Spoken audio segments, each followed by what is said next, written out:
Podcasting with Ceri Jones.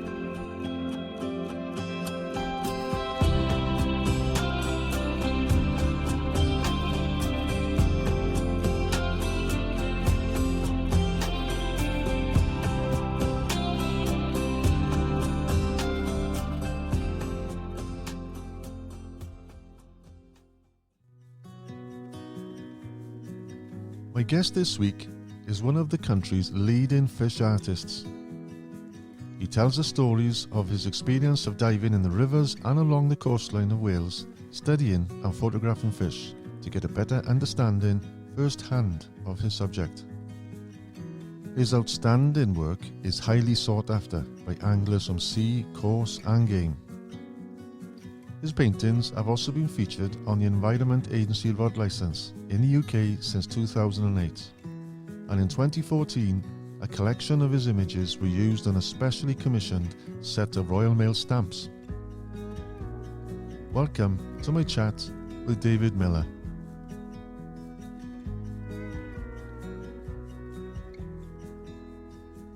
Well, it's good to see you again, David. It's been a few years, hasn't it, since I was down this neck of the woods last with you? Yeah, I'd hate to guess how long, but many a year. The way of these things, it's always more years than you think, isn't it? I know. Always. I think it must have been about 8 years ago, I think. Gee, and you were in a different house then, and as I mentioned earlier, it was like something from Hansel and Gretel. You had this house in the woods, and I remember the brook going outside and a little bridge going over. It was idyllic. It was beautiful. Yeah, it was called Neath Goody Hoo, which I believe is the nest of the owl or the nest. Neath Goody Hoo, that's right. Yeah. No, we had a lovely 15 years or so that brought both our children up there, but it was time to move on, time to get our own place, and time to come further west to be closer to all the wonders of Pembrokeshire as well. You're actually walking distance, really, to the sea now, aren't you? Yeah, there's some good bass hotspots within walking distance of the house. So that was a big plus point of moving down here. Yeah, that was definitely part of the plan. And that was 3 years ago, was it? It was. I think sometime in September it'll be 3 years. Wow. It'd be ideal because I pass here quite regular to go to Ireland. It'd be too comfortable for me if I lived on the doorstep here to nip over. Are you still going over a lot to Ireland? Yeah. Well, this year I haven't been at all because of lockdown. Because of COVID. Yeah. Maybe next. I was hoping maybe next month, but I can't see it coming. But maybe next year now. Yeah, we could walk to the ferry terminal as well, which we haven't done yet. I do like the idea of being able to walk to Ireland. In effect, that would be awesome, wouldn't it? Yeah. Well, thanks for fitting me in. I know you're really busy because when I phoned last week, you said. I'm welcome to come down, or you have to look at the tides. And I couldn't figure out then. I thought, well, did you think we were going fishing? But it's not that at all. You're out as often as you can, out in the sea. Not only do you paint, obviously, for a lot of your time, you study the fish, and that's what you do, is you go out in your rib. It is, Ceri. Yeah, that's the heart of the work, really. For me as an artist, you can get reference online, you can buy other people's photographs. You could probably get by as a wildlife artist these days, without ever seeing the wildlife. But for me, the best part of the job and what's really at the heart of it is the experience. That's as big a part of it to me as the time that you spend in the studio. And it's not just the photographs. I mean, as we've already touched on, I'd take thousands of photographs. It's the experience and something which happens in the imagination. Again, I can only get from actually being there and sort of seeing the whites of their eyes as it was. Yeah. You was telling me you done some recent trips out with a friend of yours after the shark, was it? Yeah. This is a new venture, a company called Celtic Deep Expeditions, who've started chartering the shark angling boats, but instead of fishing for the sharks, the skippers are doing exactly what they usually do, which is chum. You've probably seen it or done it yourself, where you get the bag of fish, chopped up fish I over the haven't side, actually done it, no. mixed up with pilchard oil, and then you get this enormous slick which goes out behind the boat as it drifts, and then the sharks follow the up the chum line. So as soon as we see sharks, the opposite of what most people would want to do, as soon as we see any sign of sharks, we get in with our snorkeling gear. Yeah. And if we're lucky, which we have been this year, you get close enough to the blues, to actually the blue sharks, to touch them. Are they around in shoals, or are they just singular? Or They're usually in groups. We have had the odd day where we've only seen one, but there's usually at least two together. And the best day this year, we had up to 8 sharks underneath us, and they seem to be really sort of confident with numbers, and we're coming really, really close to us. I mean, just I've been looking at wildlife, watching wildlife for 30 years now as being an artist, and that was over 2 hours. Yeah, they've been really close. It does seem that the longer that they spend with you, and perhaps the more that there are, like I said, there were 4 regularly, but occasionally up to 8 sharks, and they were just getting bolder and bolder, really, the longer we were in the water with them. And 1 or 2 of the sharks, the bigger ones, bigger females, with blue sharks, like with a lot of fish, the bigger fish are always females. And 1 or 2 of the bigger females were pushing up against us, sort of lifting up. Just incredible to see them at that close range. I mean, they're not big as sharks go, but they're big fish. Yeah, so that was very, very inspiring. You touched on earlier on when we were chatting, because underwater, fish always look about 30% bigger as well, don't they? They do, yeah. So if you've got a shark that's 6 foot long, it's going to look more like, trying to do the maths here, it's going to look more like an 8 foot shark. So yeah. Everything does appear. It not only appears bigger, it appears closer as well. So. And you say the guy you was diving with, he's saying they actually nudge you from underneath. That's to see. Oh, this is another friend, not a friend who dived on the day, a friend who's done a lot more with sharks, who said that when they push into you, they are sort of testing out to see how big you are. It's part of assessing. They live within a hierarchical sort of system where they'll all be aware of who's the boss, basically. Yeah, so that's part of them testing you, really, seeing how big you are. Yeah. So I don't know how I'd have felt if there was one sort of 10, 11, 12 feet, which with the length of the tail, the very big blues can be quite something. Yeah. But, so as regards starting off as a lad, you're from Oldham, you said, yeah? I am originally, yeah. Been in Wales now 18 years, I think. Yeah. And that's where you started fishing? Probably like yourself, given how much it's become a part of your life. Fishing was an obsession, really, right from even catching sticklebacks like everybody does with the little net and the jam jar. I was just transfixed, almost enchanted, by not just the fish, but where they lived. Even in Oldham, a lot of the waters were post-industrial canals, mill lodges, farm ponds. Nothing spectacular, but to us as children came whole kingdoms. We'd spend whole sort of summers camping by the tiniest little pond in the hopes of catching a sort of £10 carp. Right. And that obsession really fed right through into my 20s, and it's still there now. More now with the diving and the photography than the fishing. Yeah. But it's still there. That I noticed on your website as well. You mentioned when you were a lad, you used to make your own floats or something as well. Did you? Oh, anything and everything that I could do to extend that connection with the fishing. So whether it was reading about fishing, making your own tackle, sort of putting fresh rings on a rod, whatever it might be, sitting at the kitchen table. If you couldn't go fishing, you were still doing something that was connected to fishing. Yeah. So it was all part of the obsession. But I suppose as obsessions go, it's a fairly healthy one, I think. So when did it come about where you wanted to more or less get into their world then?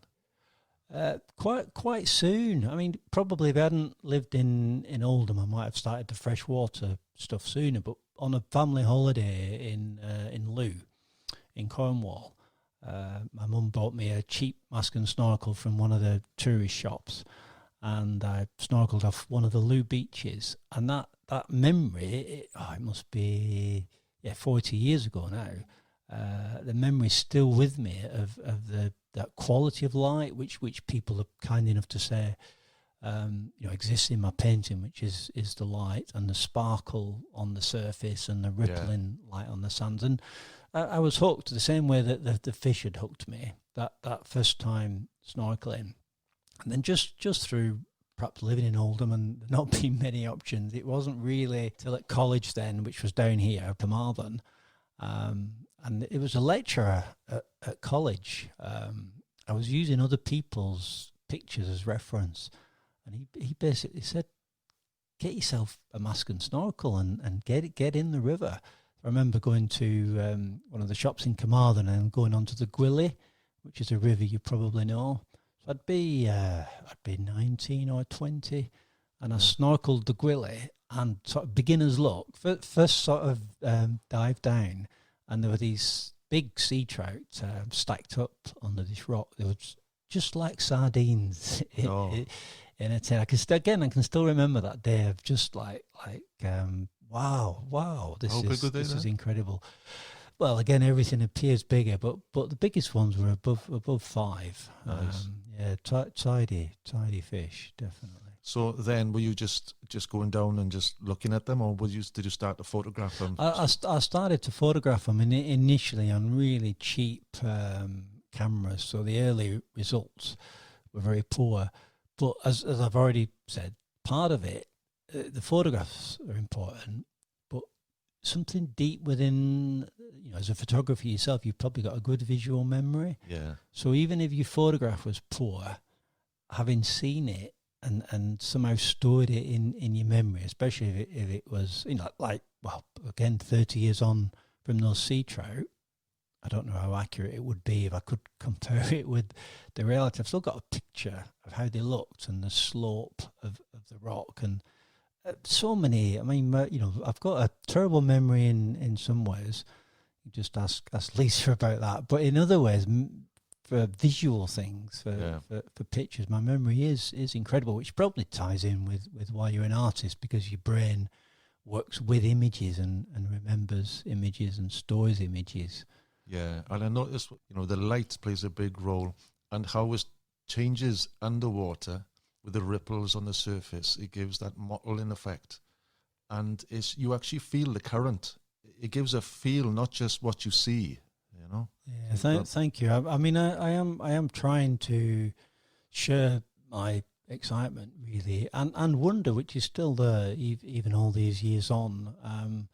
And it's, in one sense, what I do is really simple, which is to go and enjoy this world, and then to sort of say, here it is. Look at this. And then when people respond as they do, it doesn't.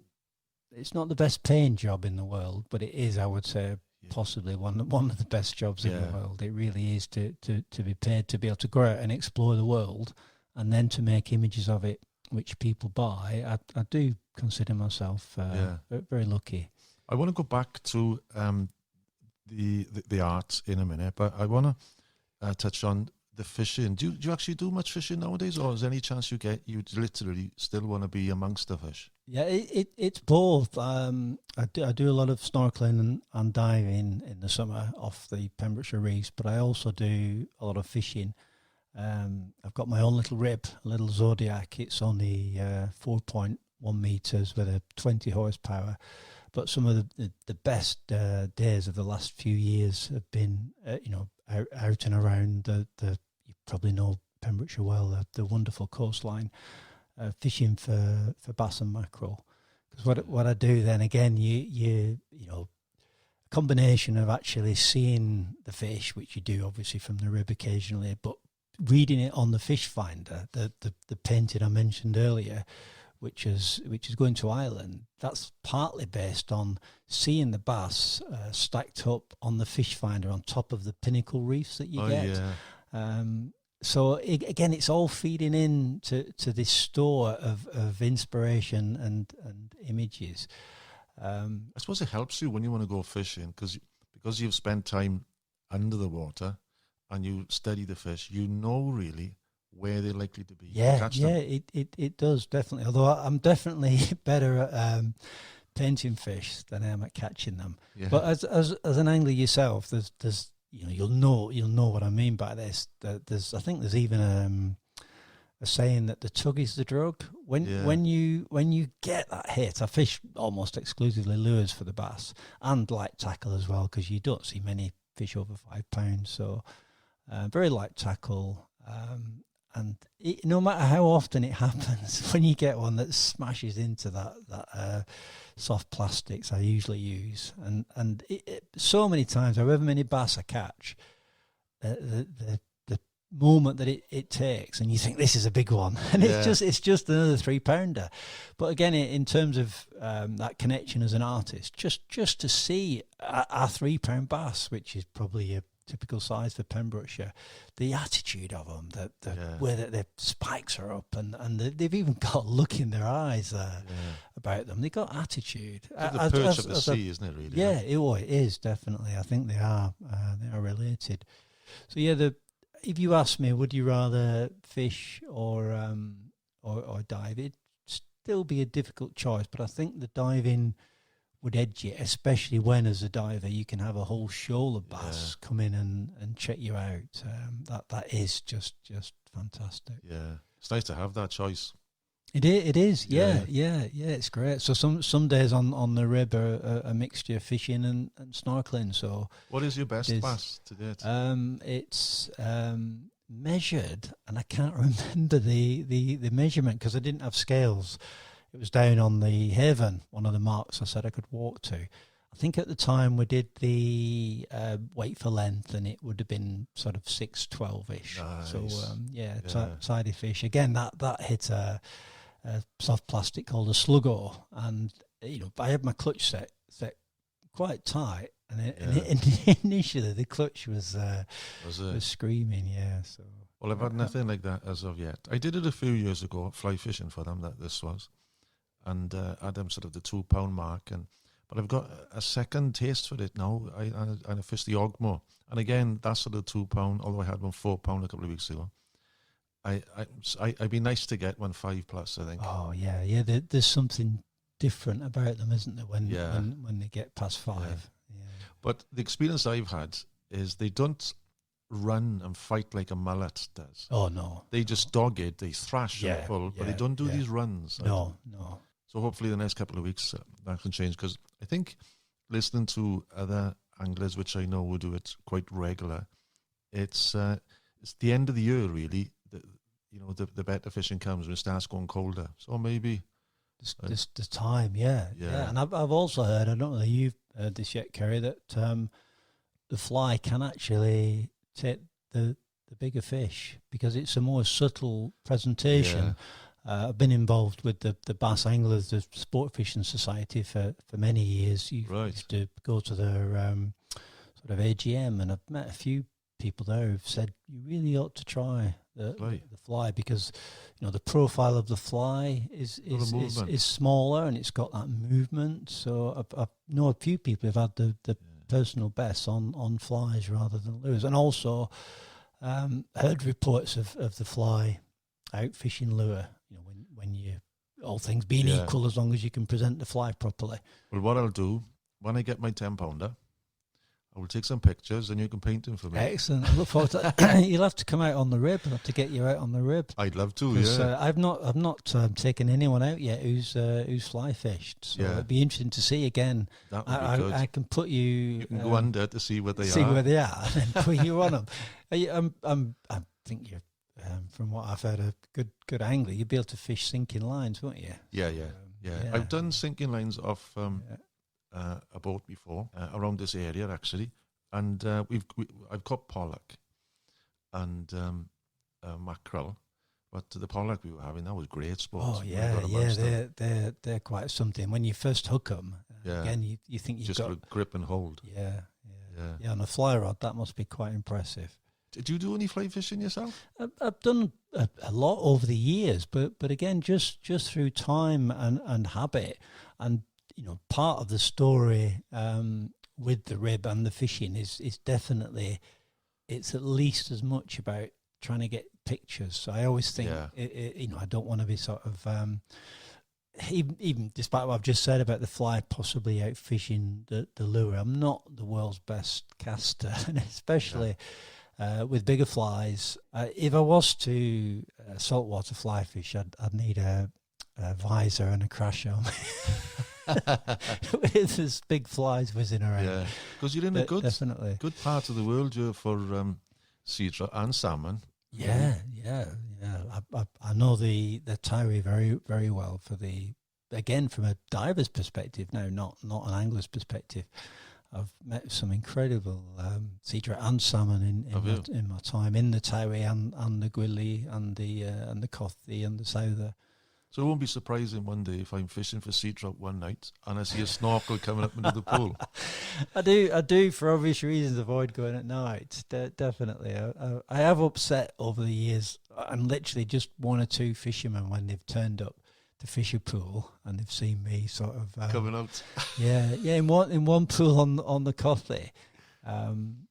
What I do to relax after a dive sometimes, like you're chasing shadows really. The fish are here and then they're gone, and it's hard work. You're swimming upriver. So I've had a session photographing, and also just because it's what I love to do. Late in the season one year on the Cothi, it was a deep pool, about 10 feet deep, and I'd had a good dive, seen some fish. So I lay on my back on the bottom of the pool. You can just lie with your scuba gear on, and then just watch the surface and watch the leaves coming down. Wow! And it is like, wow, this is amazing. So, but some guy, I couldn't see him, had arrived to fish the pool, and he sees me and he thinks I'm stuck. And he said, because I don't know how many minutes I was lying there, not moving. And the Cothi, especially when I dive, I choose it when it's really clear. And I don't know whether you know the Cothi, it can be incredibly clear. So he could see virtually every detail on me, lying on the back, not moving. And when I finally decided, he said I was just about to phone the emergency services. So thankfully he didn't. But no, I've had some incredible days. Again, etched in my memory forever on the Cothi. Just wonderful. Because you've got these canisters, I guess. Then you've got the cylinder for the air. What's that, about 30 minutes or something then? About longer, because it's only shallow. I usually get cold or tired before my air runs out. So even on a small cylinder, you'll get an hour easily. I remember back a few years ago, I was fishing the Corrib, and I had a tripod, my camera, the lens, and the flash actually all kitted out on the end of the bow. And this wave came, and the whole lot went over the top, over the side, right? Oh. 5.5 grand worth of gear. So plop. And I'm just stunned.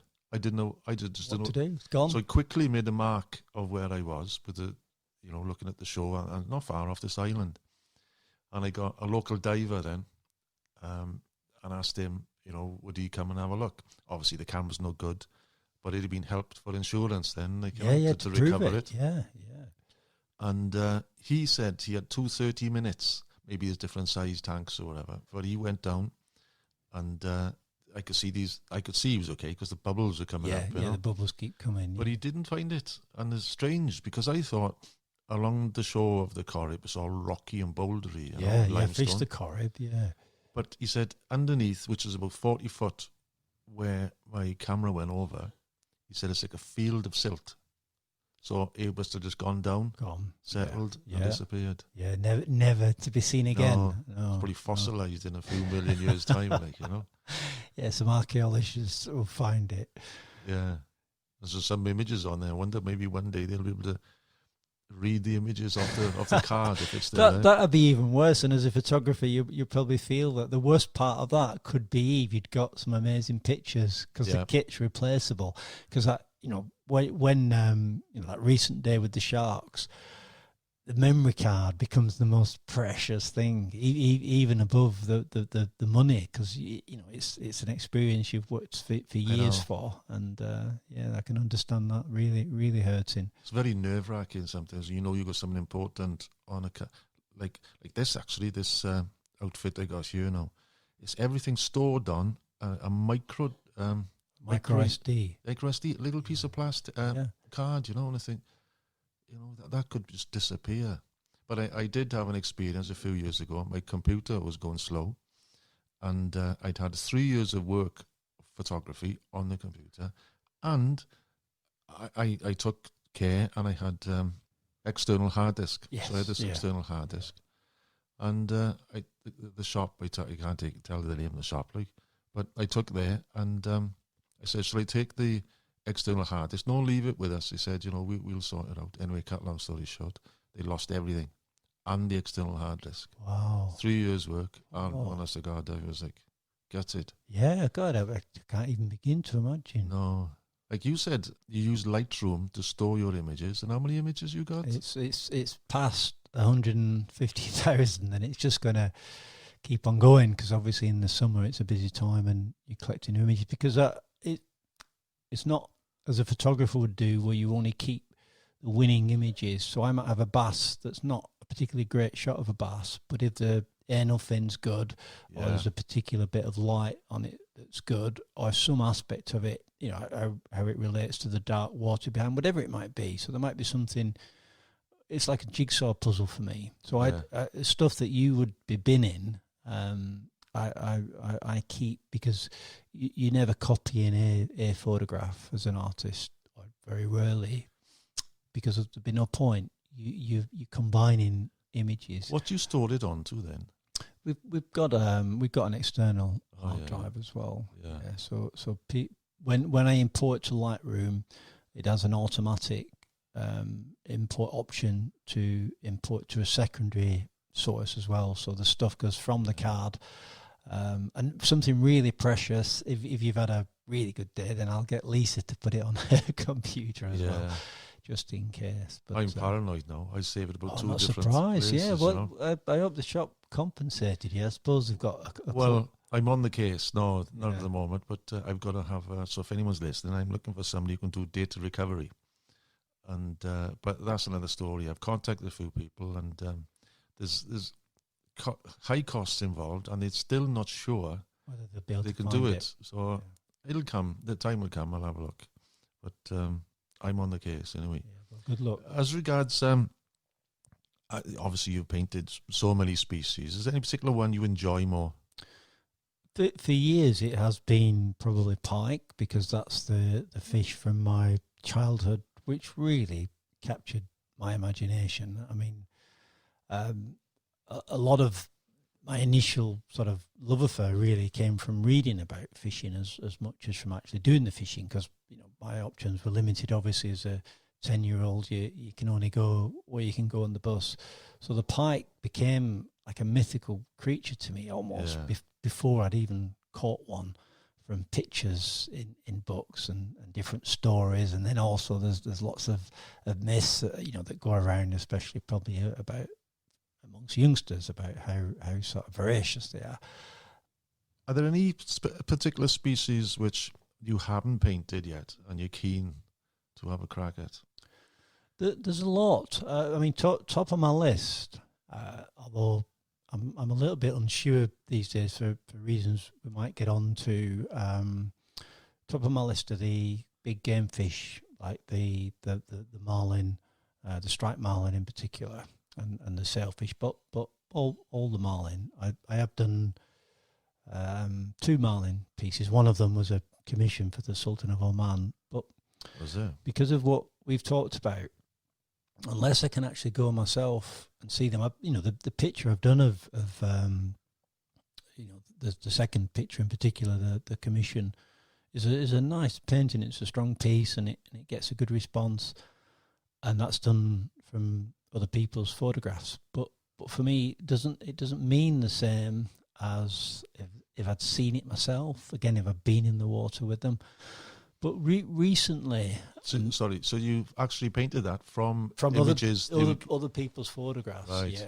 Yeah. There's an American photographer called Brandon Cole. Did incredible stuff.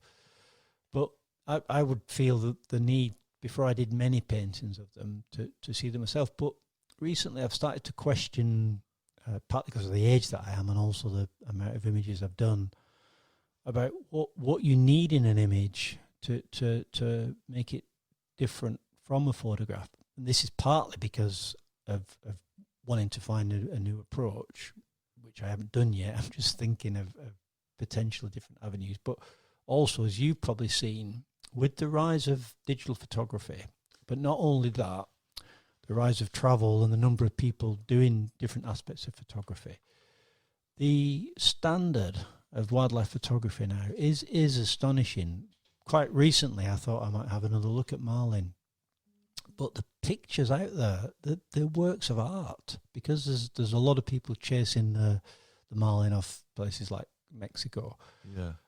And But you pictures, not photographs. Photographs. So they've got cameras, 10 frames a second, the sort of resolution that there are.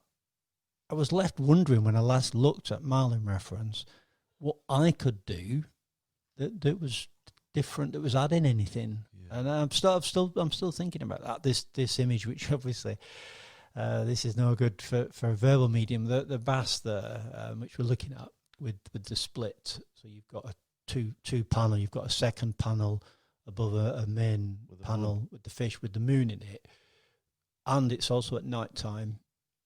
That you could not photograph that image. If you did, it would be winning, the wildlife photographer of the year if you managed to get that on camera.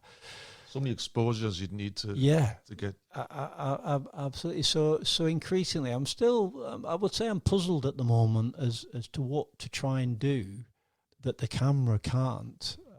And that, that's also a matter perhaps of keeping it interesting. I've got an idea for the Cothy of doing a split screen similar, because what the Cothy and the Gwilly, again, I think you probably know these rivers, they're all about the ancient woodland and the tremendous landscape with these ancient rocks that have been carved by the river. So I'm thinking that instead of just doing another sea trout painting, of again doing the split screen. So the top above the water. Yeah, the top half will be the ancient oak woodland. Wow. And then the bottom half will be under. And again, to do it at night time, because the way that I'm painting that, you could, even with the fastest, the latest sort of Sony sensor that shoots at a ridiculous ISO, they do say they're virtually cameras that see in the dark. You couldn't really get that without using flash. No, so again, fill in. The artist, to me, we have a duty as wildlife artists, I think, to try and do something beyond what a single photograph could do. So did you have that in mind to do it the split screen when you painted that with the moon above? Yes, one? I was searching for something to explore the emotion, really, the emotional response to night fishing for bass and being by the ocean at night time when there's sort of a special atmosphere about it. So I was trying to fit the moon into the painting initially in some way, like you can see above the bass in the surface as a hint of the moon. Yeah. But then I thought, again, we all get, I think all of us, photographers, artists, writers, anybody who's creating, you get trapped in a way of doing things. So it suddenly struck me, I could just put the moon on another panel. I mean, it hasn't sold yet, but it's been incredibly popular. And you've also got this triptychs. Yeah, that's part of the same thing, is trying to extend beyond what one photograph could do. Yeah. So it's I wouldn't say I'm stuck, because I've got enough images in my mind. I could paint forever, but I am, well, like I said, puzzled at the moment as to what to do to try and go beyond what I've done previously, so it keeps you interested, but also to go beyond what a single viewpoint, a good photograph, even an amazing photograph, still often only represents a 250th of a second. It's encapsulated that moment. Yeah. And I think as an artist, you've got an opportunity to go beyond that catching that single moment. So watch this space. Lots of things swirling around yet, but nothing very concrete. There'll be sharks next then after seeing. Oh, there'll be sharks soon. Yeah. Oh, that's been driving me mad again to think about how I could present some measure of that experience, the drama, the wonder, the beauty, the grace of the sharks. Without, I've got some. I think I've showed you some amazing photographs of the shark, but it would be meaningless to just copy one of those because you're not adding something. But again, I'm not sure what to do, and it's the same with the dolphins. I was amazed when you said that you use a 10mm lens, so you've got to get really, really personal, close to them. Really close, yeah. Which I'd heard did happen with the blues, and even though it's been 11 years now trying that's another thing. Which you're probably, seeing your amazing photographs, you're probably the same with some projects. It was 11 years since I first tried to do that with the sharks, because I'd seen, heard accounts of people doing it, and it never quite worked. The sharks didn't turn up. The weather was bad. You did see a shark, but it was, 10 feet below you. So I'd been waiting 11 years for that day. And well, as you've seen, they come in where you can touch them for sure. Wow. You were saying that you've been to Ireland fishing. Have you actually dived in amongst the fish as well? Yeah, I did a lot of diving on the west coast. We did stay on Corrib for a week. I did some snorkeling on Corrib, but I mean, it's so vast, as you know. I did hope that I might. I mean, the fish was alive. We went to the place was alive with trout on the mayfly. Couldn't catch one for love nor money. I could have done with you there, but they say duffers fortnight. It's not so easy. No, the number of fish that I had. I did it sort of backwards, really. Got lots of advice afterwards at how I could have caught those fish, because it seemed impossible. The children were young then, so I'd leave Lisa at the cottage, and there was a rowing boat that came with the cottage. Oughterard, yeah. There's a little peninsula there with the houses, and each one has a rowing boat. So that's why I got my boat there. Have you? Brilliant. Yeah. I'd go out in the evening and think, how many? And I still to this day think, how on earth did I not catch a fish? Because they were everywhere. I went into the local shop and said, what fly would you recommend? I still, people said I should have been leaving it longer and not chasing fish. It's a funny place. You'd think like, it's full of fish, but if the conditions aren't right, they just won't play. It can destroy you. You think like, what am I doing wrong? I can imagine that was a family holiday, so I didn't go out very, very often, but I ended up on a couple of the evenings wishing I had some dynamite. Yeah, thinking. What would be nice? We've spoken about this briefly last time I was across here. Actually, is when I'm over in Ireland, I'd love you to come out in the boat with me. Swim with the ferox would be quite rare, actually, to find one to start with. I'd love to take you up on that. We'll perhaps have to get it organised this time. And again, if you hooked a fish, I could get in to get some photographs of it as it came near the boat as well. Yeah, because the light can be amazing. Oh, and those fish, those Corrib fish, they're like nothing else. It is, yeah. What would be nice is to get a painting. It's been in my head for a while, so maybe we can do something.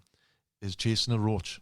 Yes, yeah, because his mouth open, Yeah, they're pretty much like pike, aren't they? The ferox. Very similar tactics as well to use to the pike. The takes are so different though. Whereas you get a take off a trout and it's rattles and it's off and it's or the pike, it's just a draw. I mentioned this in one of the podcasts I did the other day. The pike just comes up quickly, darts or something, and stays there.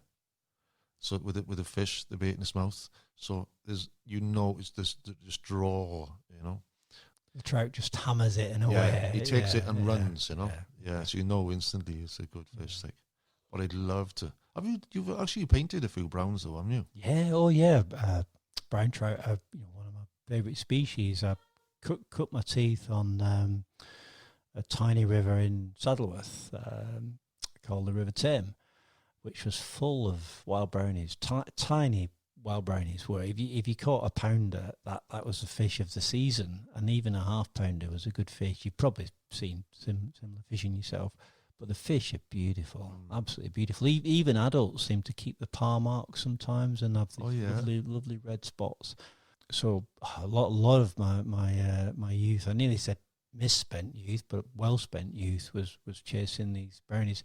Initially, to my shame, until I learned to fly fish, we used to use coarse tactics for them. So we even used to use swim feeders. Cringe at the thoughts, but we did learn, and I ended up fishing upstream nymph in particular. I used to love. I don't know why, even on a level with which everybody loves the upstream dry, just that draw on the leader when you get a take. I think brown trouts have probably got more. The difference in the markings can change so much more than any other species, really. I think they are, aren't they? Probably without exception of all the fishing, or whether it's coarse, game, sea, or even more exotic species. I don't think there is a species. They can be virtually all silver and spotless, and then they can be sort of the richest yellow with the spots almost filling in, like some of the Irish fish, which are to me, of all the brown trout, some of those Irish lockfish. That's why I went to Ceri. That's why I stayed a family holiday there, because I I had the underwater camera in the boat, and the plan was to catch one of the Ceri fish, and then sort of lean in and get the underwater shots of it, because they're. It's not surprising that over the years you've painted so many species and so many paintings that it was only a matter of time before you brought a book out, and you did in 2008, didn't you? Yeah, I'm due another one. I've got a few publishers interested. The first one was called Beneath the Surface, and it was was successful. And it's still a joy to look back at it in one sense, but the work in those 12 years has improved a lot. I've had a lot more experience, both as an angler, underwater photographer, and as an artist. So everything really comes together. So that I'd like to do a second book. I've already got enough work for the book. It's just a matter of doing the text. Which, right. And I've noticed as well, you've been doing all the rod licenses. There's a painting every year, and it's your painting, isn't it? Since, was it 2008? Yeah, that again is a similar time to when the book was published, and that's been an honour to be asked each year by the Environment Agency, but it's also been fantastic for business. And it wasn't a plan; they just asked me to do it. But because of the publicity, they obviously publicise the licenses a lot. They're all over the magazines. They put some. I've been to a fishery before now over the years and seen a huge sort of poster-size image of one of my rod license designs at a fishery. So it's been fantastic for business. It really has. Yeah, and then to top it all, then in 2014, you were commissioned by the Royal Mail to do a stamp collection. Yeah, that was another honour. It was a series of 10 marine fish. 5 of them deemed as sustainable, and 5 of them threatened. So it was drawing attention to conservation, which is something, again, as you get older, and I think hopefully a little bit wiser, the conservation side of things. And I think it's something as anglers as well that we should be aware of and think about as part of the sport. So yeah, I don't know, of all the things, over a long career now, 30 years, that's right up there with a real feeling of I can see it there joy on the wall and pride to have that. I was suddenly, when the stamps were out, suddenly writing letters to everybody. Everybody Christmas, by the way. By the way, look at the stamp. Quite sad, really, but I've still got the, and I hope it never goes away, I've still got the enthusiasm of a little boy in many respects. So that, I do hope that I'll never become sort of cynical. So with I can see now there was was it 10 of them, isn't it? Yeah. Now, do you have like stock which you think, right, I'll use that one, or did you literally, you had to paint them all from scratch? Oh, because they're all species which I wouldn't naturally have reference of because they're not sporting species. So we had to, I say we, Lisa's my business partner, my better half generally in all sorts of ways, but we had to get the reference from scratch because obviously species like the darb, the herring, the sardine, you're just not going to paint them as an angling artist generally. So we did all sorts of things. The conger eel, I've got a friend, I can't remember his name now, works at one of the fish markets down in Milford. So I said, I need a conger. So he said, I'll see what I can do. Because I'd look, that's the one bottom right. That's the one, in that lovely position. Because all the photographs you'll see of congers are either of them, with an angler, or just sticking their head out. Yeah, there was nothing to it. So anyway, a friend phones up, says, right, we've got you a conger, quite a good sized one. I can't remember the weight of it. So what we did, and this was in front of the cottage where you visited us. I've got a big tank which I had made to measure for the boot of the car. I remember actually. Yeah, I think I remember. Yeah, that was always parts ready for going off. But anyway, we had this where we got some sun at the front of the cottage. Lisa had the conger with garden cane and cord, monofilament, obviously, so it's fairly invisible. And she was manipulating the conger like a puppet. Like a puppet, yeah. So that we took a whole load of pictures. There's stories to most of those. The Gurnard, again, the same guy, again, his name escapes me. He got me quite a few of the species. So I said, I need a Gurnard. So we did some stuff in the tank with the Gurnard, but it just wasn't quite working. So I can't remember what time of year it was. It was certainly the summer because it was warm. So I took the Gurnard to a local beach, Freshwater West. And the beach was heaving, but I'd had to get on with it. So walked past all these people on the beach with this Gurnard and my underwater camera. took it for a swim because I think in the Gurnard one you've got its reflection. She brought you from the fishmongers back to the sea. There were a few funny looks as I walked. This guy taking his pet fish for a swim. Wow. And then didn't want to leave it in the sea because I still might need some of it for detail. So took it for a swim, took loads of pictures, and then took it home again. Yeah. Put it in the freezer. So yeah, with every one of those that particular job, then there was a story to get in the reference. A lot of travelling as well to different aquariums because if there's anything that's at the heart of my work, as I've said, alongside the experience, it is the reference. I don't like to paint anything that I don't have.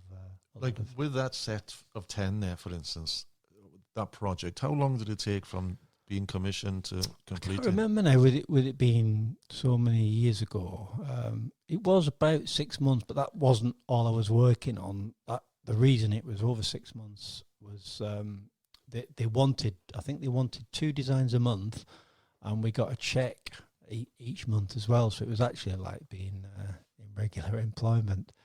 And also they were quite fussy in a way I understand now. It sort of stressed me out a bit initially, really fussy.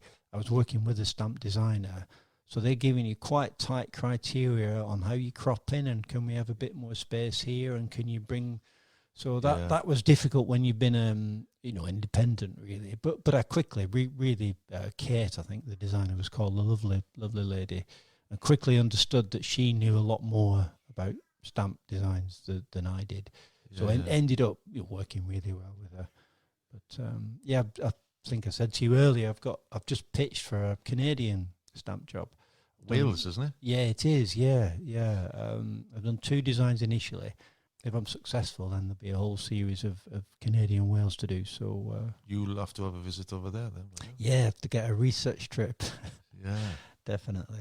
That'll be quite an experience to swim in whales as well. Oh, it would. Yeah, we've been seeing more whales off the coast of Pembrokeshire. Is there? Yeah, there's been fin whales and minke whales spotted recently. The closest I've seen is, I've been to one rather, is the natural history parts of the museum in Wales, galleries in Cardiff. Yeah, And they've got this big basking shark, and it's hard to believe the size. You could stand up in the mouth of the basking shark. Wow, that's it is when you see them from the boat. I mean, clearly they're whales, but it's still, you do a double take at the scale. It is.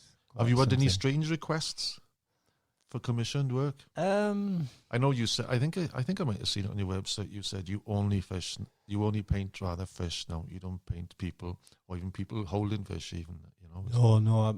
I've done the odd half decent portrait, but I'm out of the habit now. So one reason I've limited myself is how precious time is, and I don't want to be a sort of a jack of all trades and a master of none. So increasingly, I think I used to do a lot more wildlife, but I'm already seeing that even with the species I know and love, there's still some aspects that I haven't got to grips with, or I think I could do them better, or I want to do them in a particular way. So I can already see that I'm going to run out of time, even if I just restrict myself to the fish. Yeah. And I also think it's a way, as long as you can avoid getting bored, where you can take a species like the bass, and I wish I still had it. The first bass that I ever did, when I think about it now, it was from a friend. I'd hardly seen any bass. This is going back 20 years.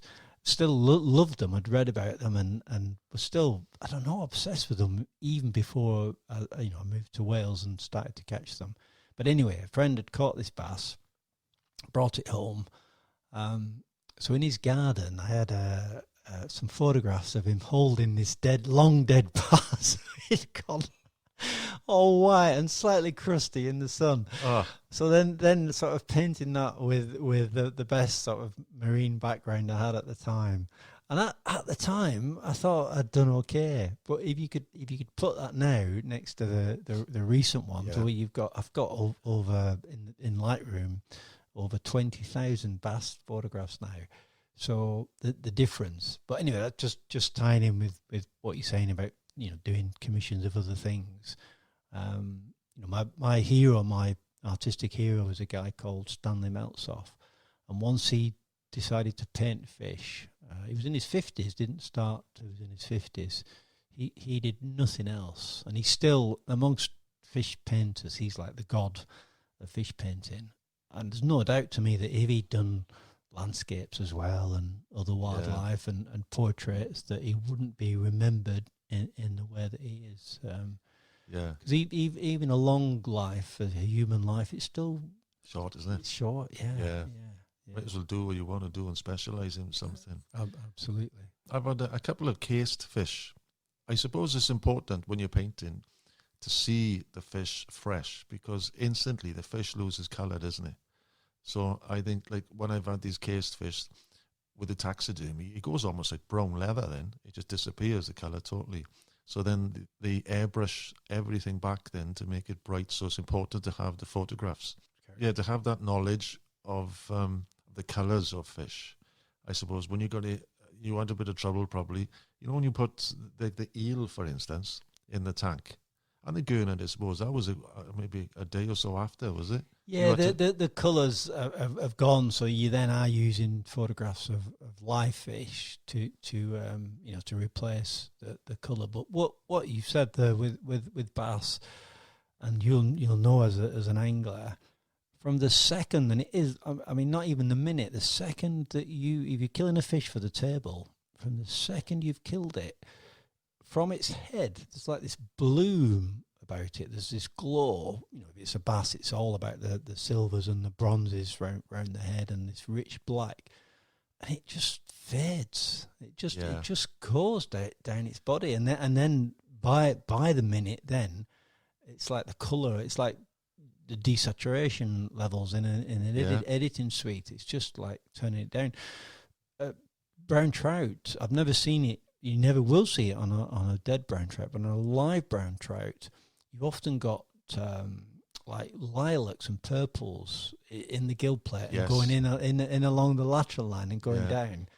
if you kill that fish, it's gone. Same with the salmon. Again, you've got this sort of almost looks ultraviolet. Yeah. So salmon are another good example. If you've got a fresh salmon, it almost looks supernatural with that glow and all the reflected light.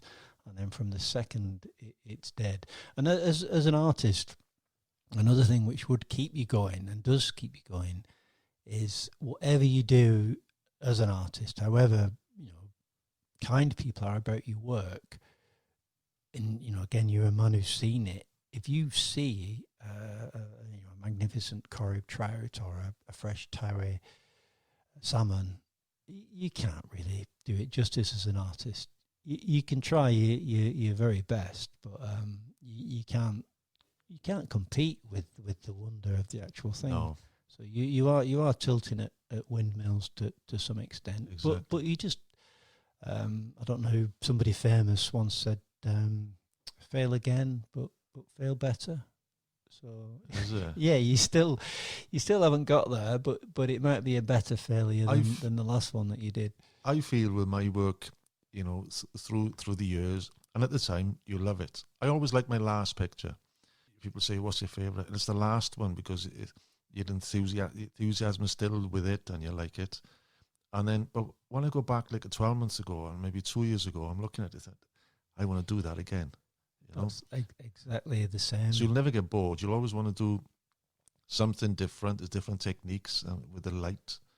And and you're learning as well, aren't Yeah. you? You are learning. So the 40-year-old you will have used all the experience that you had at the time and all the knowledge that you've got, and emotional as well as other things going on. Because to me, part of the story with what I want to do is a deepening sense of a connection and something almost on a mystical level. So then the 50-year-old you, if it is 10 years on, has a whole 10 years of experience, both of the world, whether it's landscape, whether it's fish, whatever it is that you're doing. And then you've got your whole 10 years as a human as well. So not only your own art, but other art that you've seen. So there's all these influences all coming together.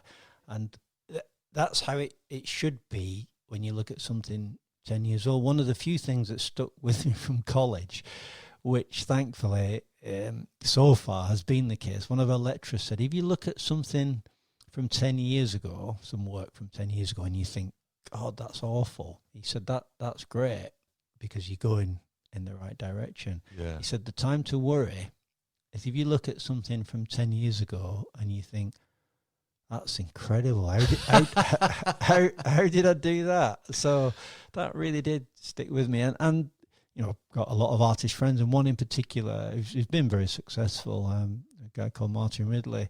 And we talk now a lot. We have both of us within our field. He paints mostly mammals within Scottish landscapes, especially red deer.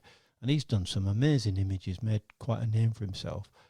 And he said, we're both in our 50s. It does get harder to compete with the best of your work, because if you've really tried and you've really put it out there, but then that is asking more of you then, because you've got to try and raise the bar, and then you've got to step up to the challenge and hope that you can. Because I think if you started to do work, whether you as a photographer or again as an artist or any creative, if you're doing work which is clearly going backwards, to me, I think it's time to stop. Yeah. I think that what I find as a photographer, I think the last 4 or 5 years, I've tried to narrow my work down into one style, because you want to try all different styles. You want to try maybe all colour, black and white, but there's lots of tone mapping. There's a whole array of things, landscapes, portraiture, and then you want to have a go at everything. And you see somebody's work and it's inspiring and think, oh, I want to do that. But when you look at maybe your work over the 12 months, there's nothing to say, oh, that's Ceri's work. You've got to have... Absolutely. So then my passionate work is being in the studio and shooting black and white. Yeah. And just with total control of the lights, they're creating the mood. And then it's good. When you see them all together, then the images, you think, right, that's me. You've got to create an identity. Yeah. Yeah. Yeah, because there's a saying, which I'm really well aware of from a certain period, I don't know, probably 15 years ago where I started, like you doing, looking at other artists, thinking I'll paint like this, I'll do it like that. And as a saying, you end up not knowing whether you want a shave or a haircut. That's right. And you're running around and you see it with other artists. So I sometimes worry, because I'm a worrier, like whether it's so much like a David Miller, but at least you said that's that's a good thing, not Exactly, a bad thing, and to like you're doing with your black and whites by the sound of it, to take your identity and run with it, and also the people who are running around from one thing to another never become an expert within any one aspect of it. So a bit like I'm saying with sticking to the fish. If you get to know your subject well and a certain way of approaching it, and if you look back at most artists, there's the odd exception. If you think of a Rembrandt 500 years ago, we all know what that's about, which is strong light, drama, shadows. That's what he became known for. Pick an artist, and for the most part, even the very best artists have had an identity. And I think otherwise, like we said, you can end up not knowing what you're doing. That's very, very popular now, that Rembrandt lighting still, isn't it? All these years on. No surprise. Have you got any projects now you're working on? Well, I've got a whole load of blank canvases upstairs, and I've got the two of the best days in my life as a wildlife artist doing the field work, which is the day with the sharks and then the day with the dolphins. But I literally don't have a clue what I'm going to do yet. I've got more of the season left. We're booked, I think, to keep going into October to look for the sharks and the dolphins, and bluefin tuna as well will become more common. Rosia? Yeah.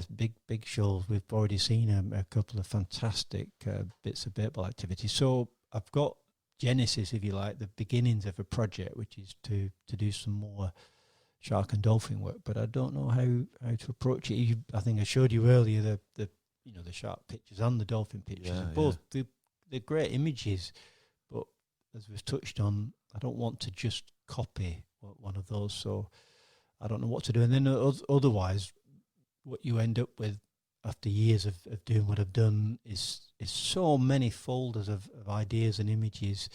If I never went out again, I could paint forever. So I've got some beautiful references from Bosheston lily pools earlier in the year.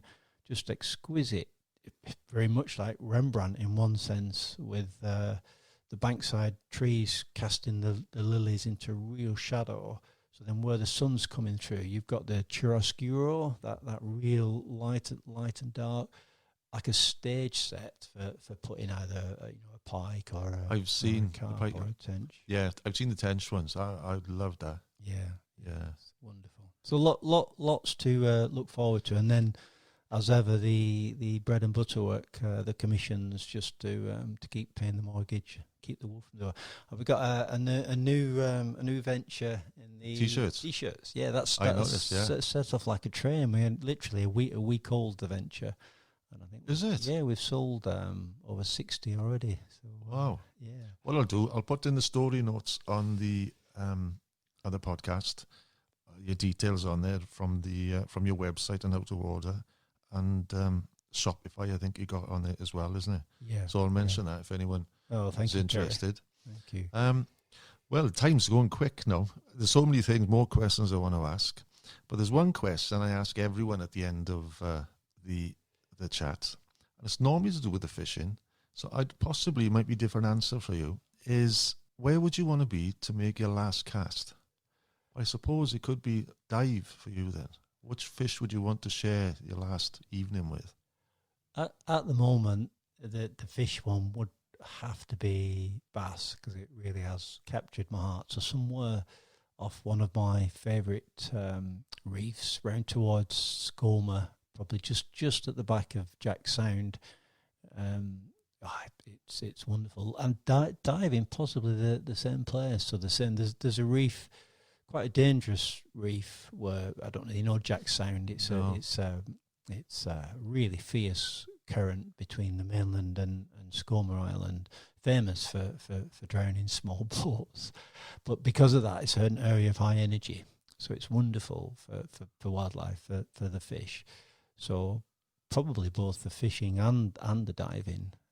There's a reef, I know. Just when you dive in, you just start to pick up on the force of the current. Obviously, you stay back from it, but you know, it's an area of high energy and high drama, and the fishing is spectacular. I know some gullies there where the bass have got some cover. It's like a long gully, but with a big overhang of rock. So the bass can be, even on bright sunshine, they can hide underneath in the dark. I've seen over 50 bass sort of stacked up under there. So yeah, that'll do for both the fishing and the diving. Perfect. Well, again, thanks very much for inviting me down to your home, and I'll take you up on the offer. We will have a day on your rib sometime. I look forward to that, Ceri, and it's been a real pleasure, and thank you for taking the time to travel down here. Lovely. I should have warned you that I wouldn't be short of something to say. I am a natter fart, as they say. Well, maybe you'll have a return visit. In the north. Well, I'd love that. Yeah, I really would. Thanks again, David. Thank you. Cheers.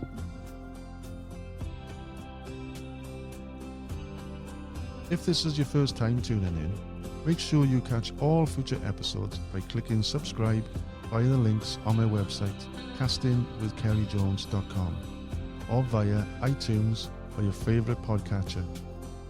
If you like what you've heard on this episode, feel free to drop me a line via my website. Tell me what you've enjoyed, ask a question, or better yet, tell me what you want to hear more of in the future. And if you're looking for additional tips, tackle reviews, or venue information, or just want to see what's been hit in the back of my net lately, search up Casting with Ceri Jones on Facebook or follow me on Instagram. And if you still want more, I'm regularly uploading video content onto the Casting with Ceri Jones YouTube channel, so just check that out and subscribe over there too. Wherever you follow, subscribe, comment or message, I look forward to catching up soon for a good fishing chat. Well, I think that's all for now.